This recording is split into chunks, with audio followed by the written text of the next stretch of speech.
پیارے دوستو، آج کی اس ویڈیو میں ہم آپ کو قرآن پاک کے ایسے کرشمے کے بارے میں بتانے والے ہیں جس کو سننے کے بعد آپ کا دل خوش ہو جائے گا اور کمنٹ میں سبحان اللہ لکھنے پر مجبور ہو جائیں گے۔ دوستو، اگر آپ بھی مانتے ہیں کہ قرآن پاک میں دنیا کے تمام مسئلوں کا حل موجود ہے تو آپ اس چینل کو سبسکرائب کر کے ویڈیو کو لائک ضرور کر دیں اور ویڈیو کو مکمل دیکھیں۔ تو چلیے دوستو، ویڈیو شروع کرتے ہیں۔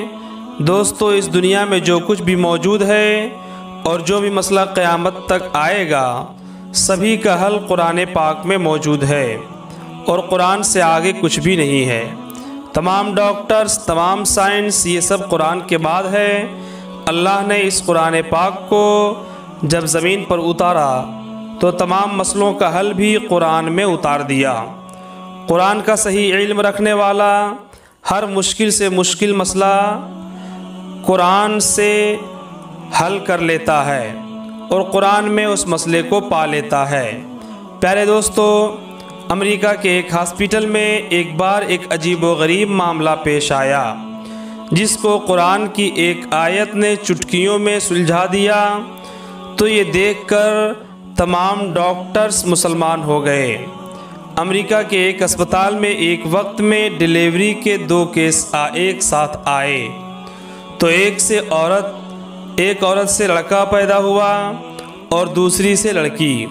اور پیارے دوستو، جب رات یہ دونوں بچے کی پیدائش ہوئی، اس رات اتفاق سے وارڈ بوائے یعنی نگراں ڈاکٹر وہاں موجود نہیں تھا اور دونوں بچوں کی کلائی میں پٹی بھی نہیں باندھی تھی جس پر بچے کی ماں کا نام لکھا ہوتا ہے۔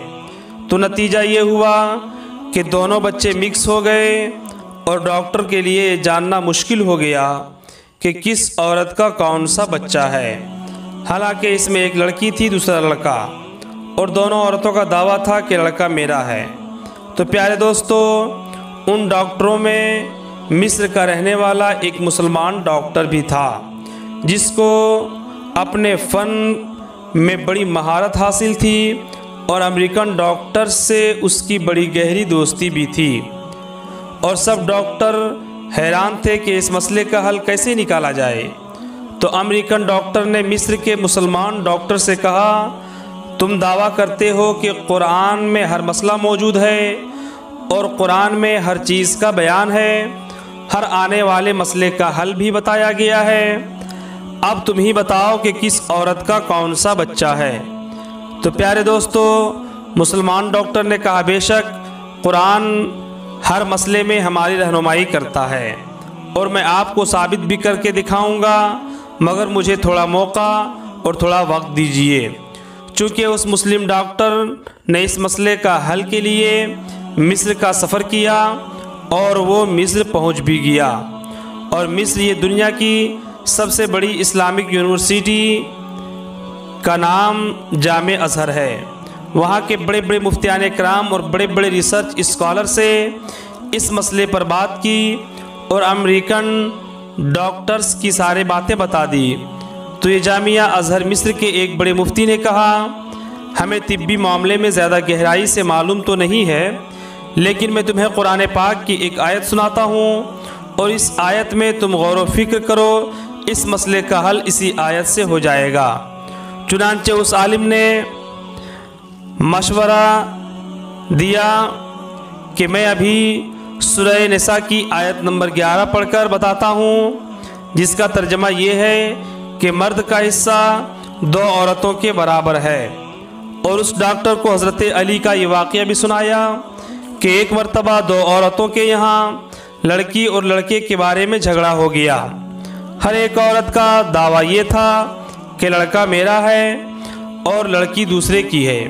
یہ دونوں عورتوں یہ مقدمہ لے کر حضرت عمر کی بارگاہ میں چلی گئی اور جو ہی یہ مسئلہ حضرت علی کی بارگاہ میں پیش کیا گیا تو حضرت عمر کی بارگاہ میں پیش کیا گیا تو حضرت عمر بے چین ہو کر اٹھ کھڑے ہو گئے اور چہرے سے بے چینی معلوم ہونے لگی۔ اس کے بعد حضرت عمر نے اس مسئلے کا حل حضرت علی کے پاس لے کر گئے۔ ان لوگوں نے حضرت عمر سے کہا کہ اے عمر، علی کو اپنے پاس بلوا لیجئے۔ تو حضرت عمر نے فرمایا افسوس ہے کہ علی ہمارے پاس آئے، کیونکہ علی ہاشمی گھرانے سے تعلق رکھتے ہیں اور علی کا رتبہ بہت بلند ہے۔ لہٰذا حضرت عمر سبھی لوگوں کے ساتھ یہ مقدمہ لے کر حضرت علی کے پاس پہنچے۔ دیکھتے ہیں کہ علی اپنے ہاتھ میں کدال لے کر اپنے کھیت میں کام کر رہے ہیں اور قرآن کی تلاوت بھی کرتے جا رہے ہیں۔ جب حضرت علی نے حضرت عمر کو دیکھا تو کہا کہ اے عمر، اس وقت آنے کی وجہ بتائیں۔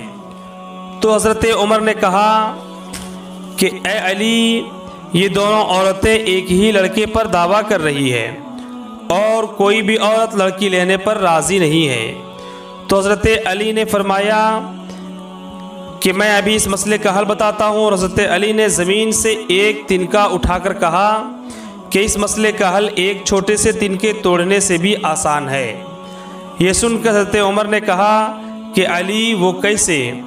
تو حضرت علی نے فرمایا دونوں عورتوں کو حکم دے دو کہ وہ اپنا اپنا دودھ کسی برتن میں نکال کر لائے، پھر دونوں کے دودھ کو وزن کر لو۔ اب جس کا دودھ وزنی ہوگا لڑکا اسی کا ہوگا، اور جس کا دودھ ہلکا ہوگا لڑکی اسی کی ہوگی۔ اور پھر حضرت علی نے حضرت عمر کو قرآن پاک کی ایک آیت پڑھ کر بتایا۔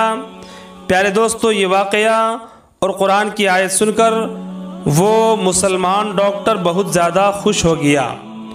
چنانچہ وہ مسلم ڈاکٹر امریکہ لوٹ کر آیا اور امریکن ڈاکٹروں سے بھروسے بھرے لہجے میں کہا کہ قرآن سے یہ ثابت ہے کہ کون کس کا بچہ ہے، یعنی قرآن سے ثابت ہے کہ لڑکا کس کا ہے اور لڑکی کس کی ہے۔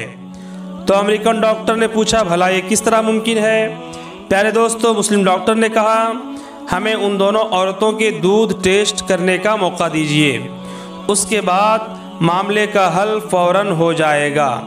چنانچہ کوشش اور تحقیق کے نتیجے سے یہ معلوم ہوا کہ کس عورت کا لڑکا ہے اور کس عورت کی لڑکی ہے، اور مسلم ڈاکٹر نے اپنے غیر مسلم ڈاکٹروں کو اس نتیجے سے آگاہ بھی کر دیا۔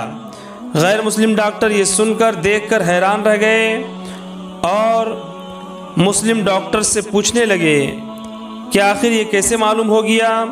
تو مسلم ڈاکٹر نے کہا کہ اس تحقیق میں جو نتیجہ سامنے آیا وہ یہ ہے کہ لڑکے کی ماں کے پستان میں، یعنی جو لڑکا ہوتا ہے اس کی ماں کی پستان میں دودھ جو ہوتا ہے وہ لڑکی کی ماں سے کہیں زیادہ ہوتا ہے، اور لڑکا کی ماں کا دودھ میں وزنی اور وٹامن بنسبت لڑکی کے ماں کے دودھ میں زیادہ ہوتا ہے۔ اس کے بعد مصر کے مسلم ڈاکٹر نے امریکن غیر مسلم ڈاکٹرز کے سامنے قرآن پاک کی وہ آیت پڑھ کر سنائی کہ مرد کا حصہ دو عورتوں کے برابر ہے، جس کے ذریعے اس نے اس مشکل مسئلے کا حل تلاش کر لیا۔ اور یہ اب حیران کن قرآن کا معجزہ دیکھ کر امریکن غیر مسلم ڈاکٹروں نے بھی ایمان لایا اور مسلمان ہو گیا۔ دوستو، یہ قرآن پاک کا معجزہ ہے۔ اللہ تعالیٰ نے قرآن پاک کو ہمارے پیارے نبی حضور صلی اللہ علیہ وسلم پر نازل فرمایا۔ قرآن میں ہر مسئلہ کا حل موجود ہے، تو اگر ہم مسلمان قرآن کو سمجھ کر پڑھنے لگیں تو انشاءاللہ قرآن میں ہر مسئلے کا حل موجود ہے۔ مگر آج کل یہ بہت بڑے افسوس کی بات ہے کہ آج کل مسلمانوں نے قرآن پاک کو صرف گھر کی دیوار کی سجاوٹ بنا کر رکھ دیا ہے۔ اس لیے خدا را قرآن کو پڑھا کیجئے، اور ہم دعا کرتے ہیں کہ مولا کریم سبھی مسلمان بھائیوں کو قرآن پڑھنے کی توفیق عطا فرمائے، اور اپنا فرض سمجھتے ہوئے اس بات کو دوسروں تک